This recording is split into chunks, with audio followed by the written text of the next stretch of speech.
going to introduce Paul Vixie, who is ISC president. He will talk about silo busting in information security, the ISC SIE approach. Thank you.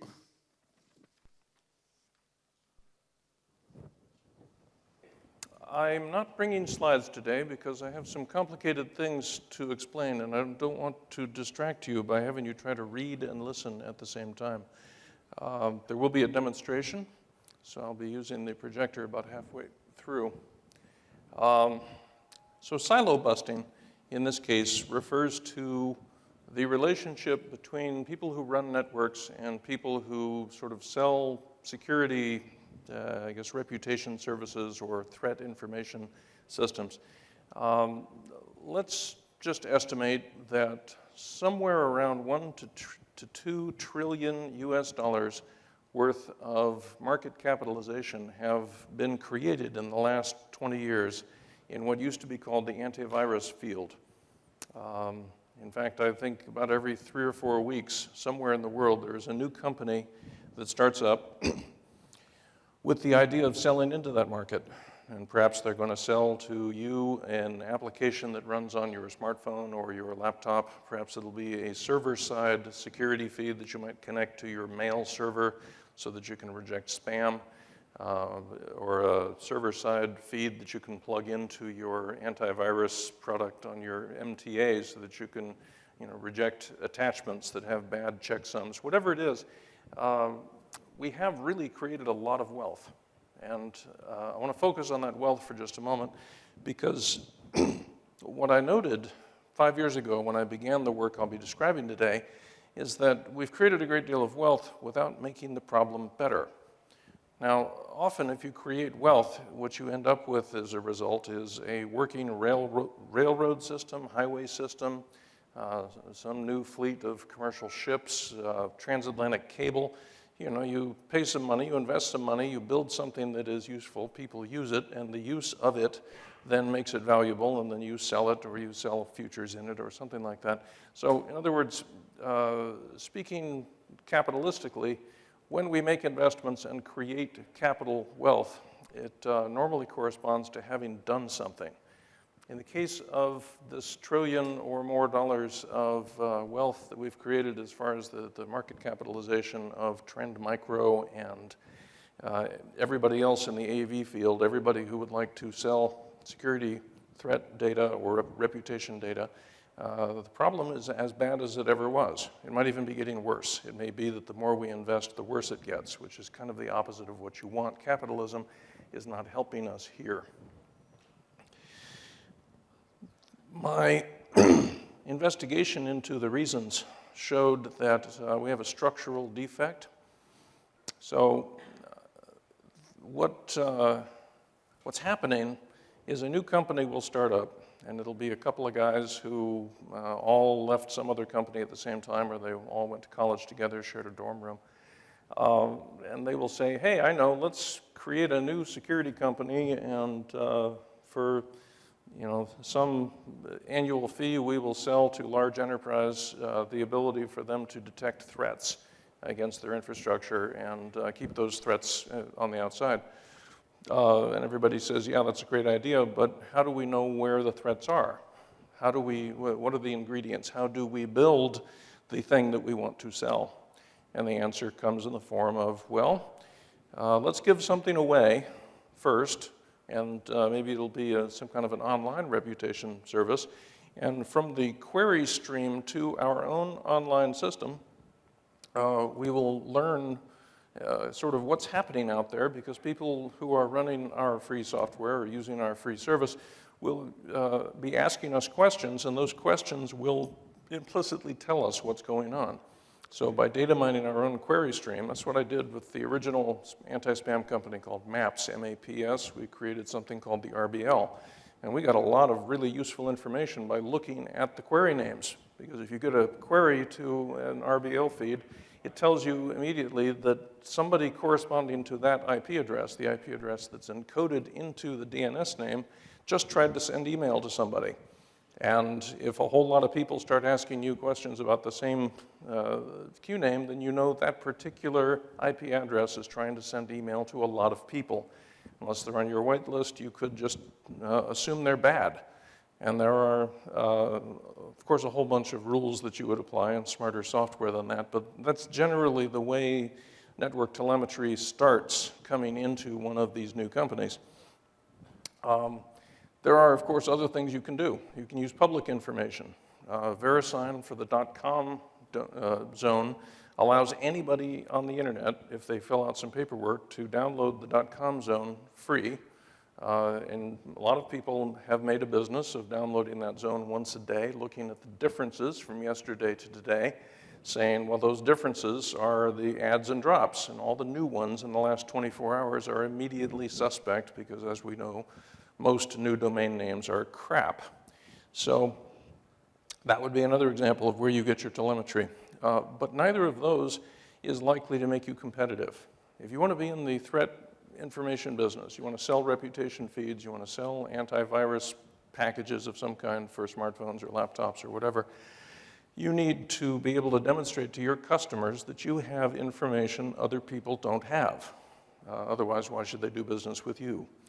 And the usual result of that line of thinking is, okay, who do we know who runs a network, who's got maybe an Ethernet switch full of servers, and is willing to let us hang one of our servers on their switch and set us up on a span port so that we can watch traffic go by without interfering with it, but we can gather telemetry information that way. And inevitably, in what used to be called a Rolodex when I was a kid, but I guess now is called your contact list in your phone, there will be a list of people that you've done business with or gone to school with or drank with who operate such networks, and if you're the first person to call them, they might be willing to install some of your equipment in their networks so that you can gather telemetry. And that's where the real value seems to come from. It's companies who have done that well who have really risen to the top of the heap in terms of succeeding in this business and creating the larger share of that $1 trillion market capitalization that I was describing a few minutes ago. Here's the problem. You really have to be the first person to call that particular network operator. If somebody else has already got a telemetry server and is already collecting information about what's happening on that network, they're likely to tell you, look, I'm not in this business. I can't sell this. I can't turn sort of the favor you'd like me to do you into a business. I can't make this even a cost recovery case. If I tell my lawyers that I'm selling this, they will kill me, or what's worse, they will want to sell it to someone who is not you at a much higher price. So this has to be kept on the QT. We have to do this quietly. We have to make sure that nobody catches me giving data away, and that means I really can't do it for everybody who comes in the door. I'm going to do it for the first person. And again, that plays into the business model of creating all of this absolutely useless wealth. I say useless because it's not solving the problem. I don't know about you, but I am less safe on the internet now than I was 20 years ago. So that wealth is not doing me any good, other than the share I have earned myself, I suppose.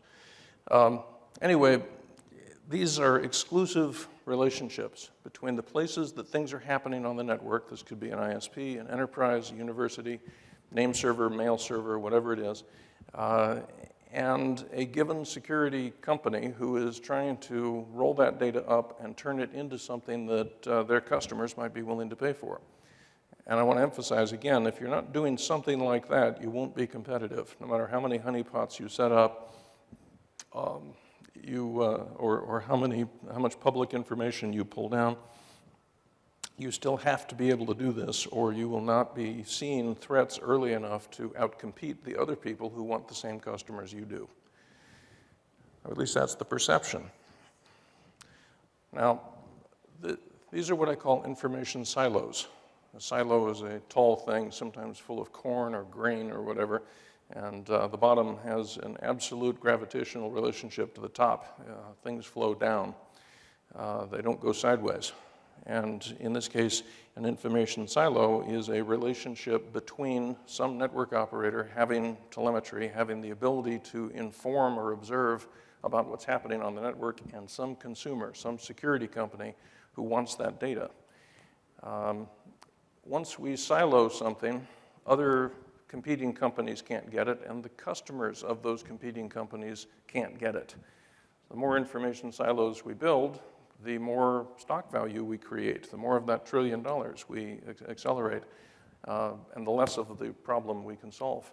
Because anything that we've got an exclusive lock on will not be seen by enough of your competitors to protect enough of the world to do any good.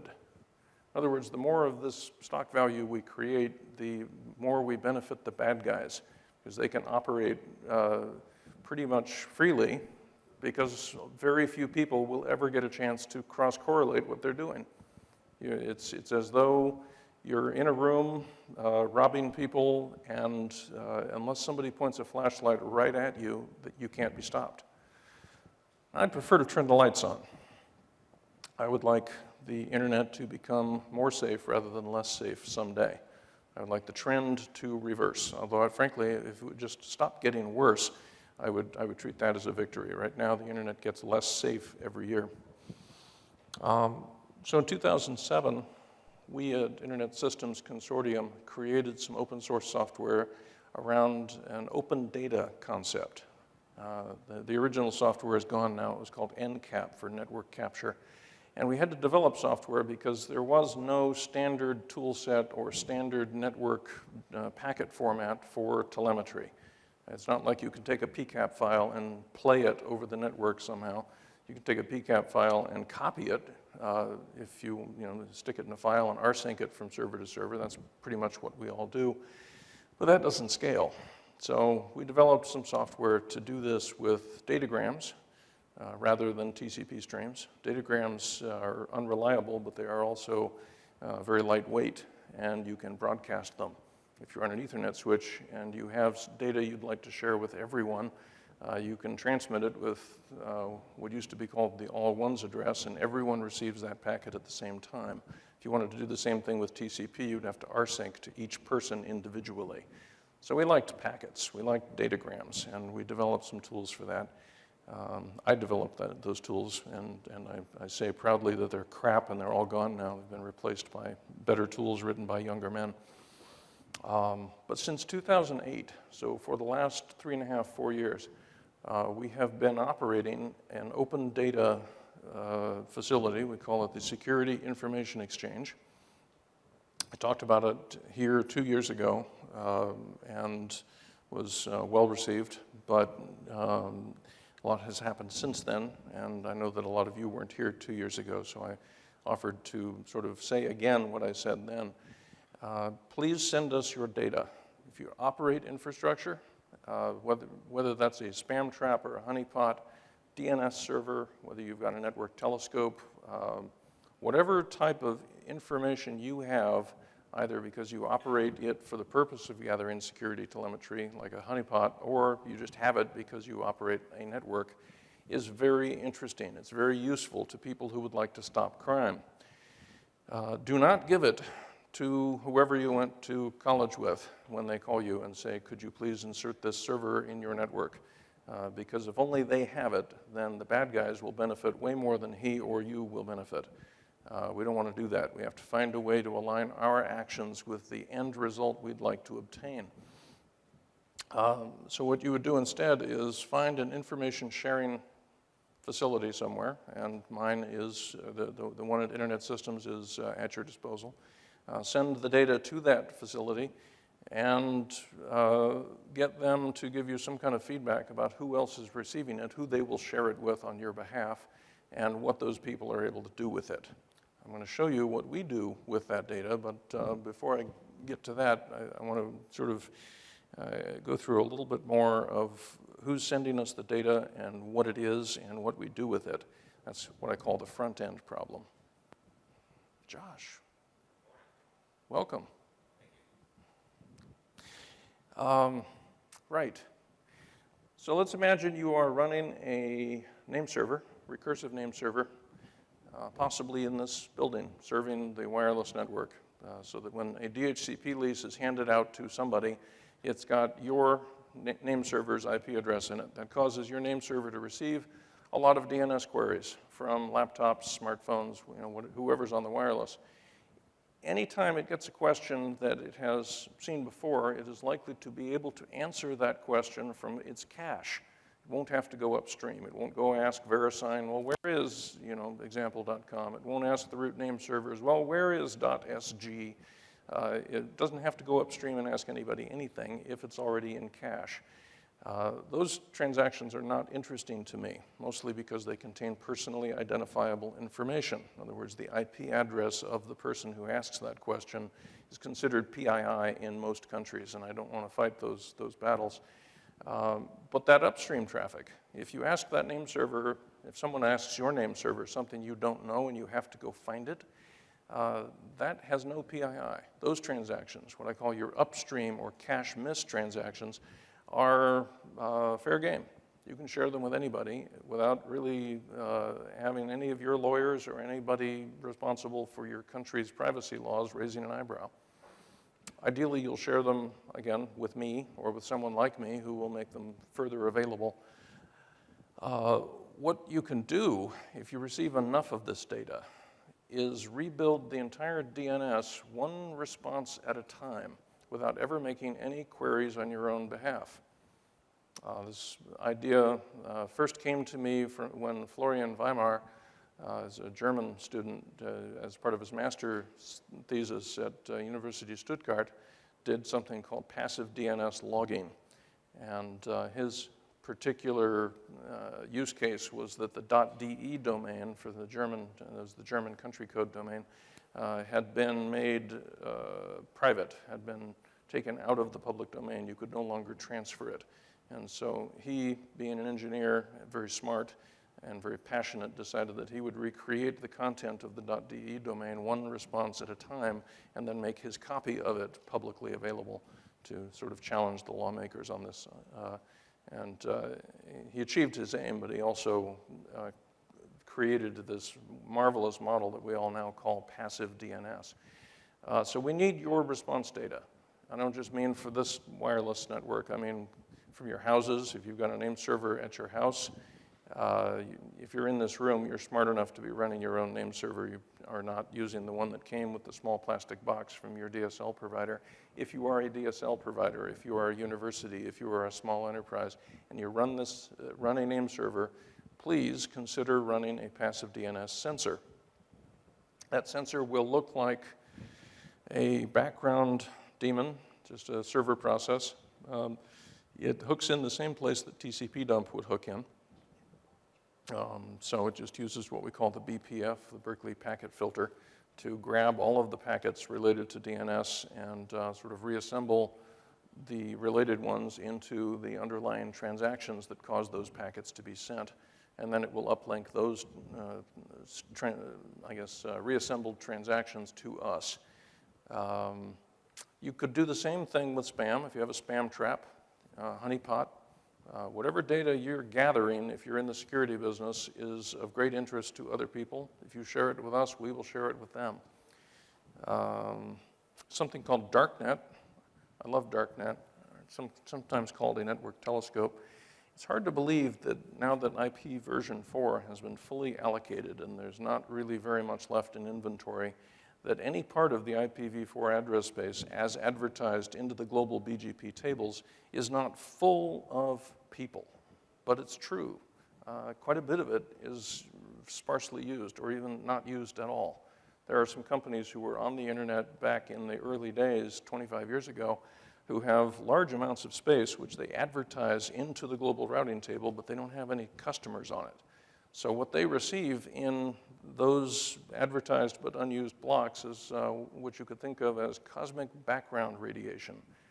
This is code red, this is Conficker, this is everybody who has got some bit of malicious software that needs to find other hosts to infect.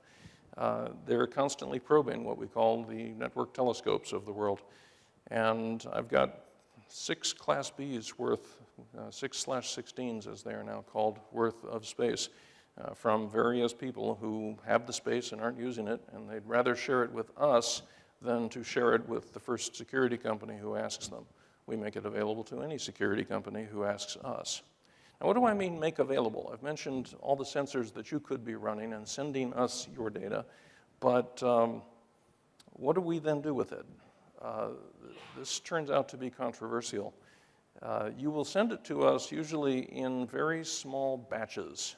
We let you build up about 1 minute worth of traffic on your side and then use rsync.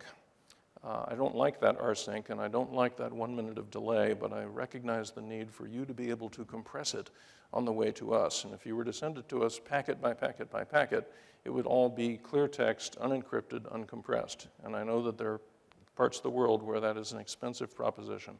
So we let it build up for a minute, and then you will send it to us. When we receive your batches, we uncompress them and open them and play them sort of as though they were tiny little music files. We play them on a private Ethernet switch in our facility.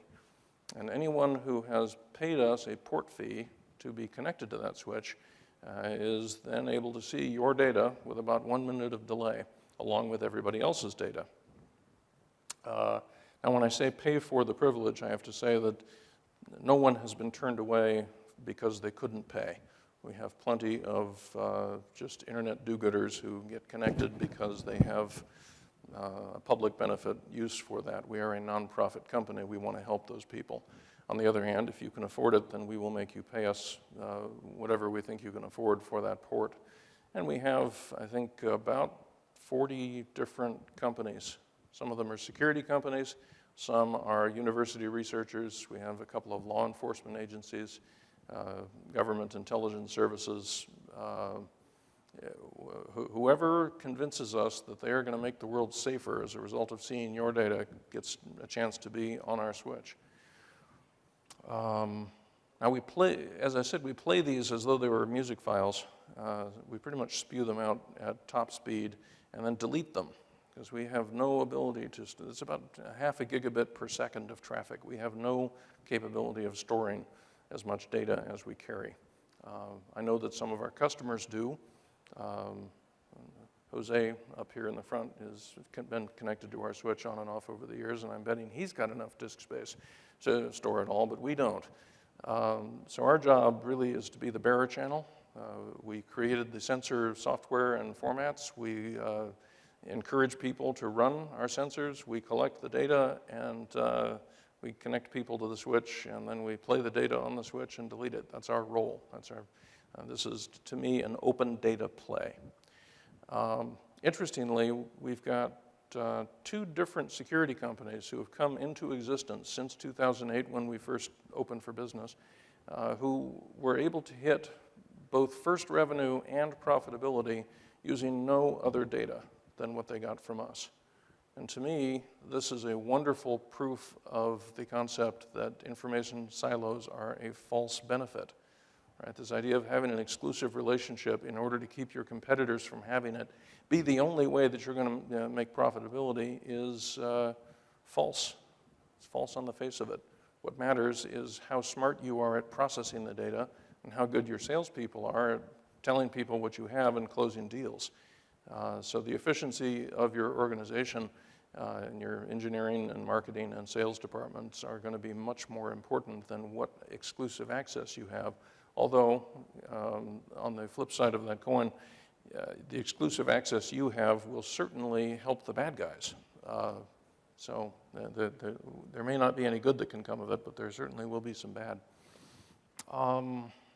Right. Trying to.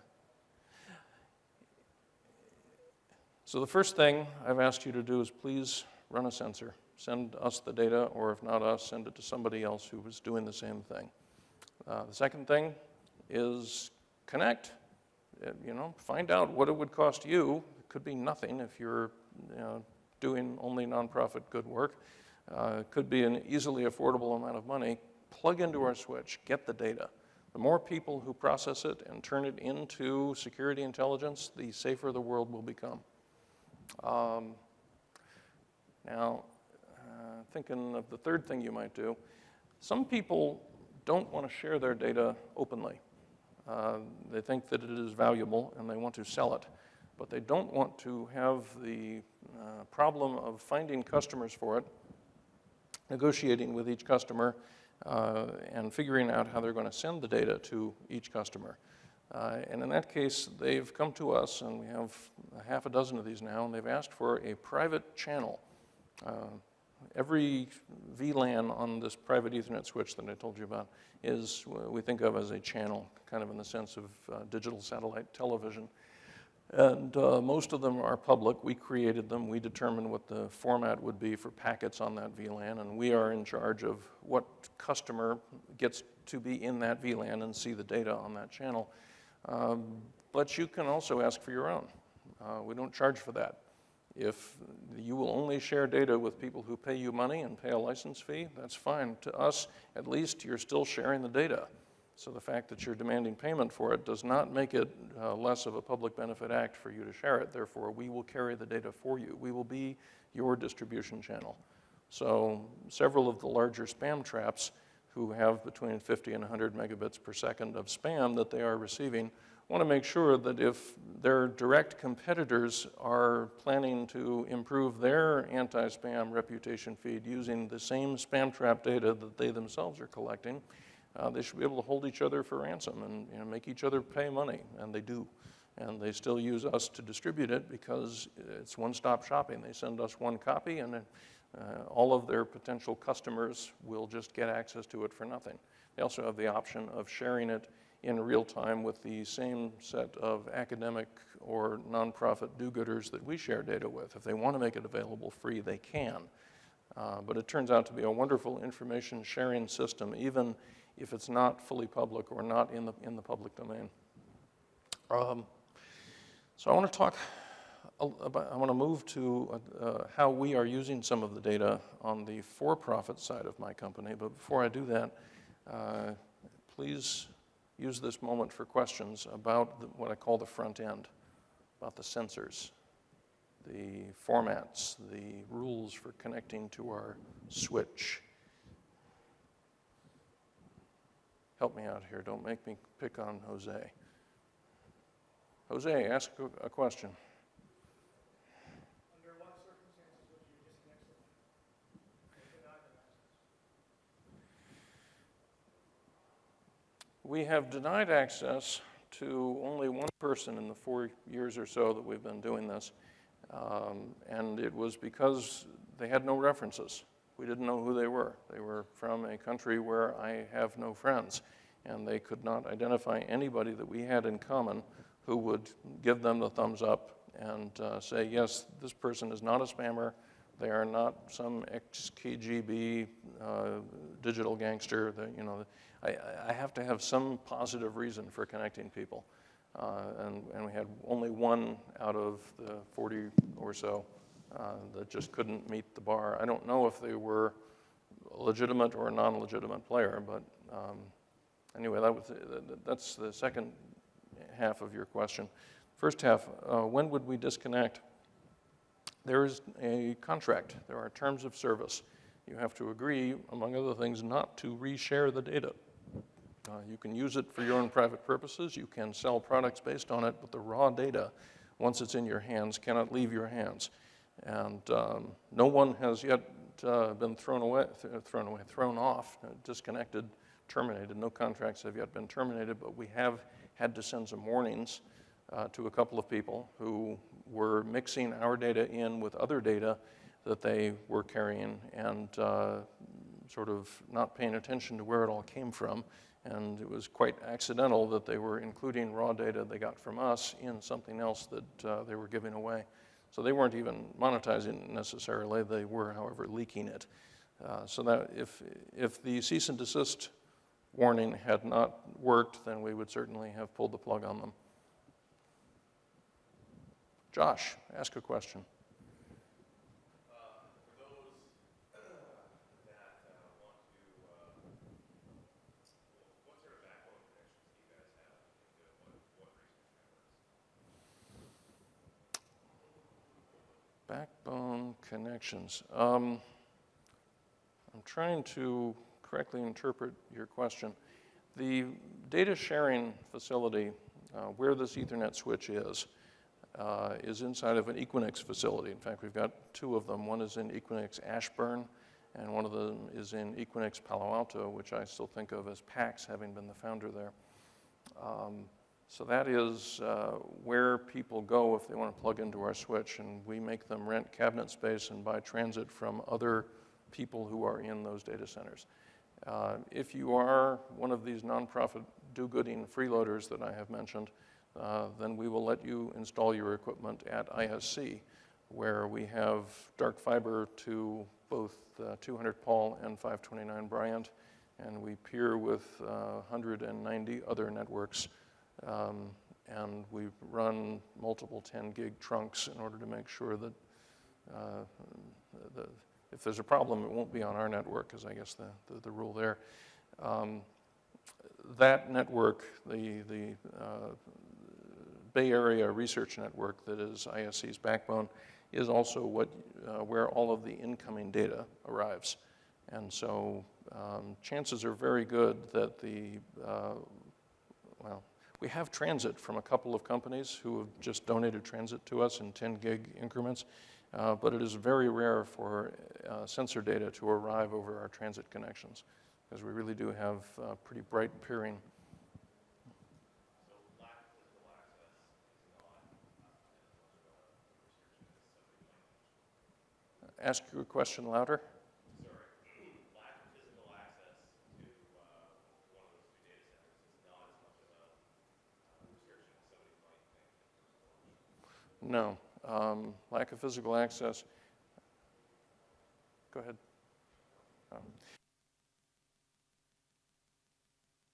Physical access will not cause a problem. If you just can't afford to own your own equipment at all, then we will let you have a KVM on one of our blade servers.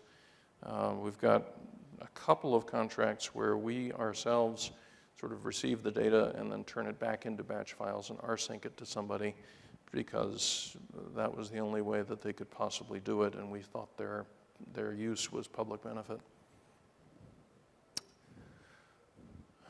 Okay, I'm going to give you a demonstration now. Let me explain what this is. See if it comes up. So I told you that our primary role is to build and maintain the sensor network, define the formats, we wrote the tools, we do all the outreach as far as sort of getting the data and getting more data over time. We also have the role of hearing the data. In other words, after we broadcast it on this private Ethernet switch and throw away the copy that you sent us from your sensor, we feel that we're as entitled as anyone else to hear the data that we've broadcast and then to turn it into value-added products. Value-added products for a nonprofit is a little bit controversial. You end up competing with your customers, and you end up having a complicated relationship with your tax authority, because some of your revenue is taxable and some is not. So we have multiple different corporate entities that are all tied together in a way that tries to make sense of that. Nevertheless, because no one else built this, the DNSDB, no matter how often I would ask them, please, could somebody please take the raw data and turn it into a database that questions can be asked of, it wasn't happening. And I realized that the people who were plugging in and receiving the data had existing business plans, they had existing product roadmaps and so forth, and they could not be bothered to also build the thing that was going to leverage us in some good way. And they just couldn't get the resources, or it was too darn much data. Half a gigabit of real-time UDP is tough. You could call it drinking from the fire hose, but it is more like laying under Niagara Falls with your mouth open. It's a lot of data. So we have a multi-stage filtering system that I'll describe first, and then I'm going to get to the demo using this, what's on the screen here. When you have hundreds of megabits of passive DNS data, which are the aggregate of all the cache miss traffic that was received at dozens of universities and ISPs, hundreds of name servers across the world. A lot of it will be duplicative. There's a huge amount of self-similarity. If some name is suddenly used somewhere and it's whatever www dot something or other, josenazario.com or whatever, chances are that it's about to be seen everywhere. And if you see a new thing, you can almost just set your watch. Okay, in the next few seconds, everybody else is going to get interested in that too. And that's a hard problem, because if you're about to deploy a lot of infrastructure to process this data, and most of it is duplicative, then your first task is to dedupe it so that you're not using high cost and perhaps low performance SSDs or something with persistent media on something that is actually garbage data. So we developed our own deduper that operates in the following manner. It connects to the Ethernet switch that I've described twice. It is in 2 different VLANs. It hears the raw data at the same time as everybody else hears it. It maintains about an 80 gigabyte hash table, and it processes every inbound message. And if that inbound message has some new thing in it which causes an update to the hash table, then that inbound message is copied to the other VLAN, to the other channel. If on the other hand, that inbound message changes nothing, it's dropped on the floor. This gives us about a 20-to-1 reduction, and the input can be hundreds of thousands of packets per second, or messages per second, I should say. The output will tend to be 10, 15,000 messages per second. Now, the particular host that does this is pretty much the most expensive computer that I have bought in recent years. It has not only a great deal of memory, but the very fastest cores and the very fastest front-side bus and so forth. And every 6 months, when it becomes yesterday's technology, we replace it with something newer and faster and more expensive. And if you stand behind the rack where all of this work happens, and you run your hand along the back of all of the servers, you can tell which one this is, because it's the one that has the most heat coming out of the fans on the power supply. Nevertheless, it means everything else that wants to process this data does not have to be that expensive, because 10,000 events per second is nothing. You can do that on a laptop. Now, we have other post-processors that work the same way. They copy from some source VLAN. They maintain some kind of state. They have some kind of rules, and they will drop some things and forward others. For example, we have what we call the chaff filter. I don't know if you were aware of this, but Netflix uses DNS. It makes a DNS query from their little application, their streaming application, every time they are wondering if you have permission to watch that. So it encodes into the DNS who you are and what is the content that it's asking about, and then I suppose it does a one-way hash of some kind using a private key, and then it asks a DNS question. And so that turns out to be a big seller for them, because I can tell you that's thousands of packets per second now. But one thing you don't want to do is put that in a database, any more than you would want to put an RBL lookup in the database, or DNS tunnels. A lot of people use DNS as a tunneling protocol in order to get through some kind of a paywall in coffee shops. They want to use the wireless, but they don't want to pay for it, that kind of thing. If DNS works, they'll tunnel their other traffic over DNS. We have an extraordinary list of the patterns, the various domain names that those things are happening in. And we have a filter that reads the dedupe channel that I just described, and basically splits the flow into wheat and chaff. If you're a farmer and you're trying to deal with the crop that you are bringing in, you're going to find that you have quite a bit of weed seed that is mixed in with your wheat seed. And the weed seeds are called chaff. So we actually have a chaff channel. In that case, we don't drop the chaff. We broadcast it onto a particular channel. And we have one company who came in, wanted a port, wanted to connect, wanted to get the data, and the chaff channel was the only thing they wanted. No, we don't need any of the dedupe stuff. No, we're not using spam. We don't care about darknet. Just give us the chaff.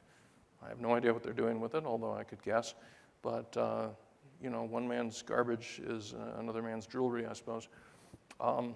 So that trick of multi-stage filtration works very nicely, and it's something that proves the point that Ethernet can be used for something other than plugging our servers and our desktops into. The broadcast that we do is obviously simulated. Ethernet has come a long way from having been a private radio spectrum inside of a well-terminated coaxial cable. So these Ethernet switches are doing quite a bit of work to simulate broadcast, right? If you send a packet with all ones and it has to put your packet into everybody's output queue, chances are that is going to be a lossy and unreliable proposition. And I will tell you that we are on our third Ethernet switch so far, and we're now evaluating what's going to be the next one, because broadcast is not something that is usually done in hardware. It's not something that the designers of Ethernet switches optimize for, but it sure does work well for us. Right. So eventually we get it down to around 10,000 per second, and we build a database out of it. I'm going to give you a demonstration of that database, but before I do, I want to point out that we're not the only one. There are other passive DNS databases in the world. I know Team Cymru has one that they use in-house. It would shock me if Arbor didn't have one they used in-house. BFK, which is the employer that Florian Weimar went to after he left university, they have one. In New Zealand, there's one called DNS Parse. There are two radical differences between us and them, between us and all of them. First, we make the raw data available, and they don't. Right? So if you think you're smarter than us, you may be right. And if you think you can make a better database than we can, go to it. We will give you the same inputs we have. You can get the raw data, dedupe it yourself. You can get the dedupe data, whatever it is you want. All of our intermediate data products in the real-time front end are available. And we encourage people to prove that they are smarter than us. We want we want to be part of the rising tide that raises all boats. Second important difference between us and them is that we have a very strange business model. If you are interested in just solving crime, if you're going to be out there on secret handshake mailing lists at night instead of playing with your kids, and you're going to be out there investigating where a certain attack came from and you need access, we will just give that to you. Even if you're at a commercial company, we don't care.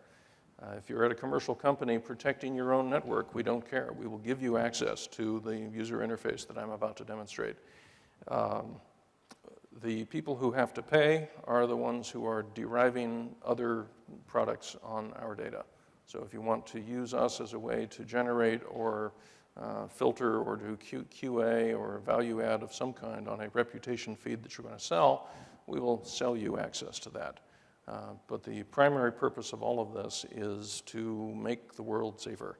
So people who come in with that as their intent will walk out with a key in their hand. As a nonprofit, we have the responsibility of paying ourselves and keeping the doors open, which is why we don't make everything free. So here is our database that hopefully I have not lost my cookie on. This is the web interface. I will also show you a command line interface in a moment, because the web interface, hello, can I have, yeah, thank you. The web interface demos well, but I'm sure that you will not be able to imagine using it from your desk. So, Josh, what's your vanity domain?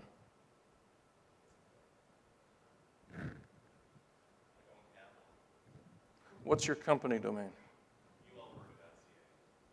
ualberta.ca. Okay, so we should be able to find his NS records and other similar types of stuff. And this is not an impressive demo at this stage, because I could have done that with dig. The slight difference is dig will not tell me what used to be true. if we dip down here far enough, you'll see that, for example, his NS records are different between, oh, look at this. They're just randomly different for no reason at all. This is ugly. So from March of 2011 through now, he's been using these two. Oh, okay, and from 2010 up to March, he was using those two. So you can imagine that if Josh were a criminal, he may have taken this name server off because he ended up in a fight with some other criminal that was hosting content for him. And you might really want to know, okay, so if it changed in March of 2011, what did it change to and why? And so I can ask questions about that thing. I see. Okay. There's really nothing particularly exciting about that. But I am interested in this network. So I've already shown you that this will give you some history. It'll tell you what used to be true rather than just telling you what's true now. But that's not the power of it. The power of it is being able to ask questions about, well, what answer was given out and what questions could have produced this answer. So let's find out for his Class B network. Let's get rid of some of this junk.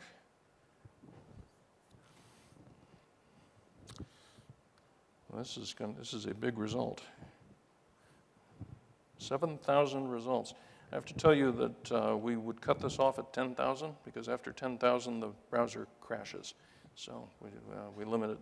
If you use it in the command line mode, which is actually a web API that I'll describe, there's no limit to how much data you can get back.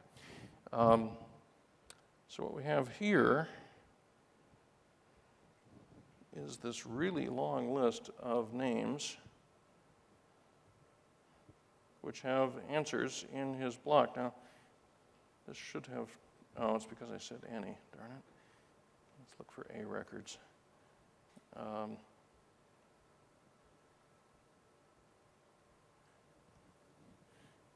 hoping this is going to list the address of each one rather than just the name. I am not using the public interface. Okay, I'm using a internal interface that sometimes doesn't work. Demo's better that way. So here is this borderware.org thing, IPDNS. Was using A records in Josh's IP block, but probably was not using them as host names for web browsers. If I click on one of these, I'm hoping to be able to get it to show you the IP address. All right. Yeah, there you go. That previous display is hiding these IP addresses. It would normally tell you what address was associated with each of those names. But you can probably imagine why law enforcement people love an interface like this, because if they get their hands on one IP address that was used by some child abuse materials gang, they can get from that to all of the domain names that have ever returned that. They can get a list of all the name servers for that. They can get a list of all the other domain names that have ever used that name server. Let's go back to this and let's find out what other evil Josh is performing. So looks like name.ualberta.ca is one of his two name servers of choice. Let's take a look at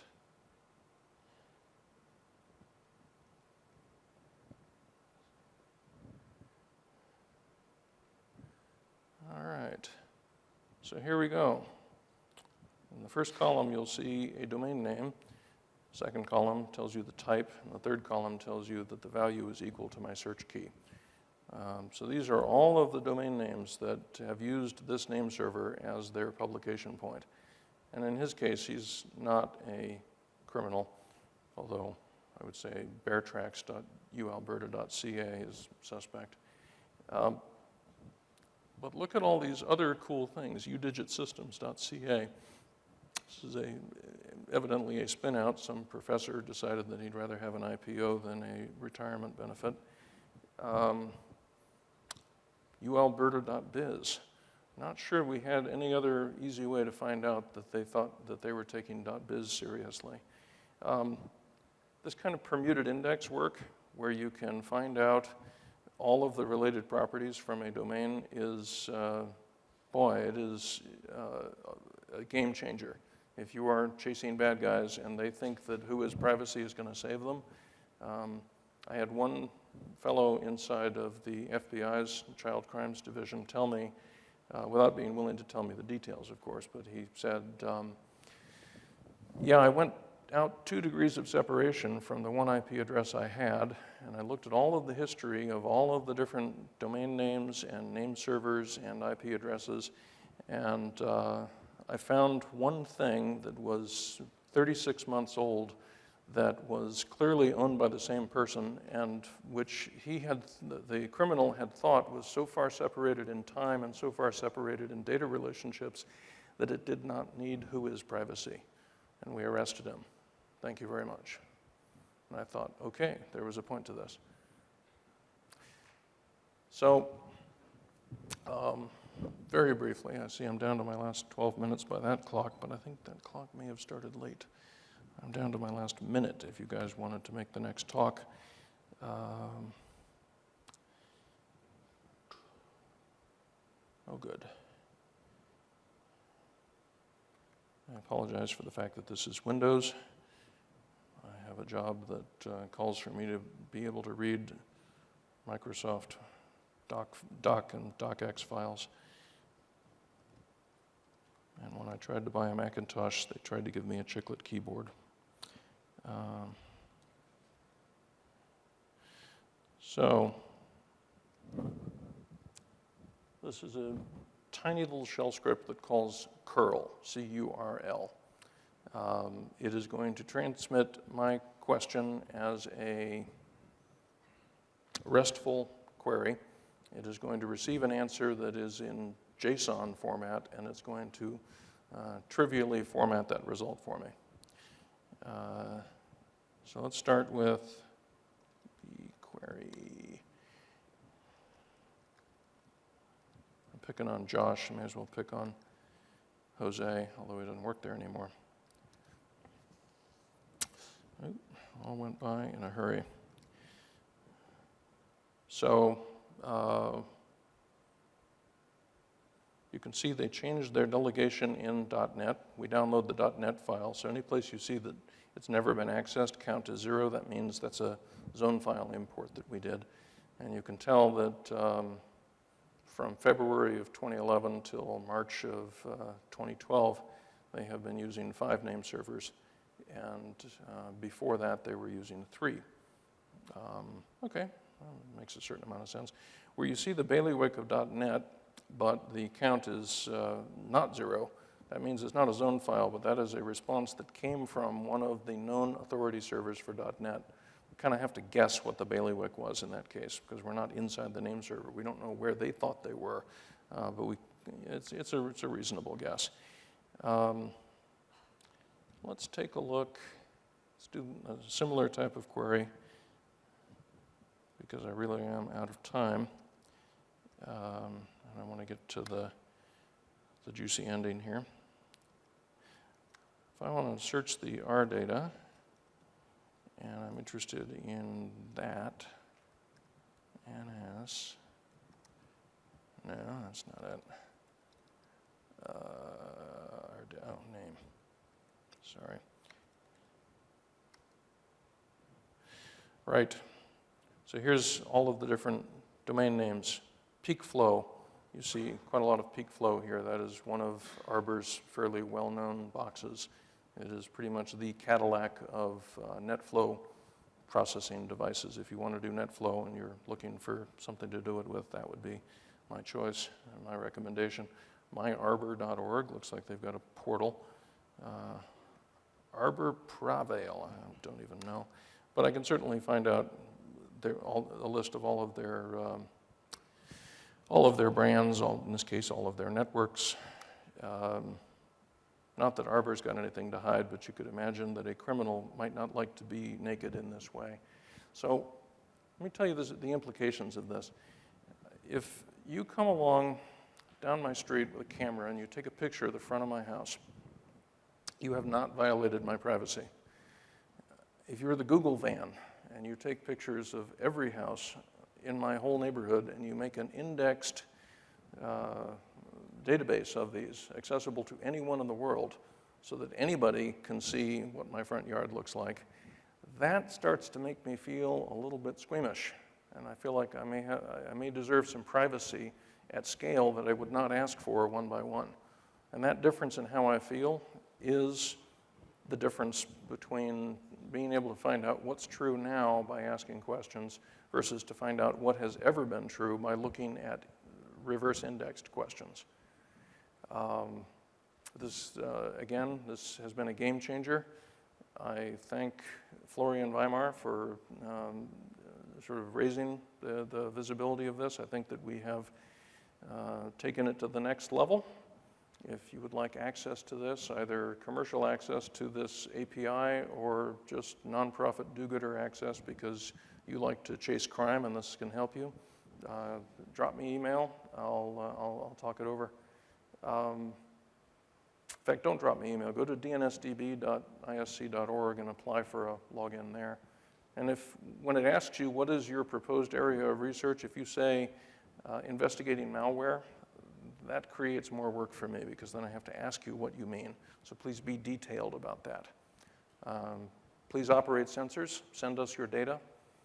If you are in the business of processing data, please consider buying a port from us or renting a port from us and getting access to the real-time data that backs this and other similar data.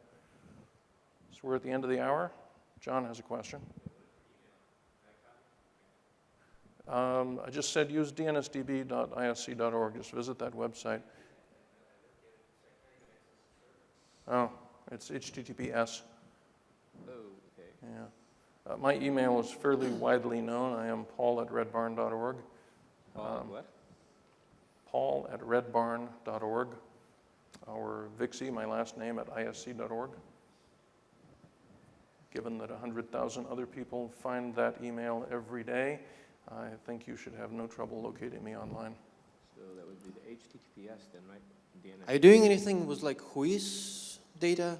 Because you just like mentioned, and in terms of like cross correlation, I think whois would be like more interesting actually. Like we don't currently have whois because there are a couple of other entities out there like superwhois.net or .org, which is Rodney Jaffe's thing. There are some people who aggregate and cache whois. And in order to make that work, you have to make a deal with every domain whois provider because everybody has to rate limit at this point. We've decided that that is a solved problem. The thing I'm trying to do is to get starting with the RARs, and I am a member of the board of trustees for AARON, so that would be an RAR that I might have an in with, but also RIPE, APNIC, et cetera.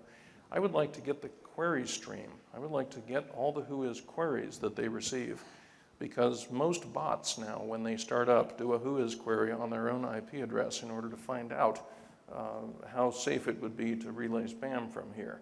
And so these RARs are getting bursts of like millions of whois queries per hour when a new botnet starts up. And I think that data would be very interesting if I could share it with all of you. So we are working on a whois channel for the queries, strangely enough, rather than the responses. so more or less like passive sensor to grab the whois requests. But with the whois thing, there is no fixed format, and it's basically like kind of worms in terms of like parsing and. That would be the other problem. If you were going to try and do a permuted index on whois, similar to what I've described for DNS, you would find that you had to do a lot of free text parsing, which is extremely expensive and unreliable. There is always a WHOIS working group. For the 20 years I've been involved in IETF, we never go more than 2 years without an internet draft proposing a unified format for WHOIS. So no matter what time you decide that you'd like to go help with that, there will be somebody trying to reinvent WHOIS. So I recommend getting involved. Thanks. We are seriously past 10 o'clock here, so.